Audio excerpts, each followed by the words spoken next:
Hari ini tadi pagi saya diinfokan dari BPKAD bahwa SP2D untuk gaji April tanggal 30 April kemarin sudah masuk. Hanya saja dari total baru 22 OPD, 15 OPD-nya belum. Dan yang sudah masuk akan cair hari ini melalui Bank Maluku. Untuk catatan kepada BKD dan BPKAD untuk mereview selama tahun 2025 sampai dengan April 2026. OPD mana aja yang selalu terlambat masukin data, selalu terlambat masukin SP2D-nya. Karena anggaran ada, pekerjaan rutin, hal yang sama dilakukan rutin, harusnya tidak boleh terlambat, harusnya sudah tahu deadline setiap akhir bulan berjalan, datanya harusnya sudah dimasukin sehingga gaji semuanya bisa berjalan on time. Jadi ini peringatan pertama dan terakhir, bulan depan jika ada OPD yang terlambat masukin data untuk bisa pembayaran gaji, maka saya akan berikan catatan kepada kepala dinas, sekretaris, dan bendaharanya. Kemudian yang kedua, sesuai dengan Undang-Undang Nomor 1 Tahun 2022, mulai Januari 2027, batas tertinggi belanja pegawai adalah 30% dari APBD. Saat ini dengan adanya pemotongan dari pusat dan PAD yang hanya 1,2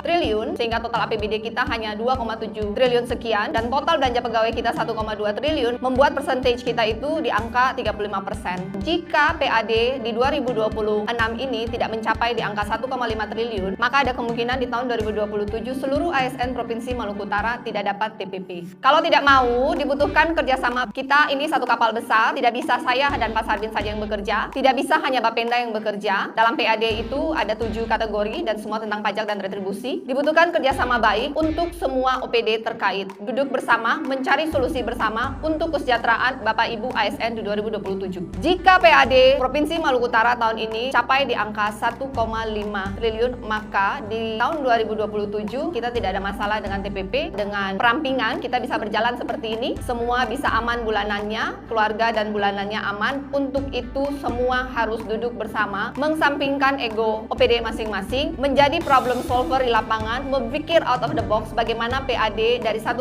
triliun ini bisa naik menjadi 1,5 triliun, maka di 2027 TPP kalian aman. Selanjutnya saya diinfokan bahwa laporan evaluasi penyelenggaraan pemerintah daerah EPPD yang baru saja diumumkan lewat Kemendagri untuk tahun 2024 baru saja diinfokan April 2026 kemarin. Untuk angka EPPD 2024 itu skor kita Maluku Utara 31 dari 34. Kita dibayar oleh uang negara 1,2 triliun setiap tahun. Sekarang sudah 35% dari total APBD. Kalau kemudian laporan penyelenggara pemerintah daerah kita urutan 31 dari 34 se Indonesia itu sangat memalukan. Oleh karena itu, supaya uang 1,2 triliun itu tidak sia-sia dibayarkan kepada kita, maka saya menugaskan Pak Sekda bersama dengan Asisten Gubernur 123 bekerja sama baik dengan seluruh OPD terkait untuk memastikan EPBD kita masuk dalam 10 besar nasional. Sehingga setiap anggaran yang kita manfaatkan bukan hanya mengurangi angka di atas kertas, tapi benar-benar memperbaiki kualitas hidup dan kesejahteraan Maluku Utara.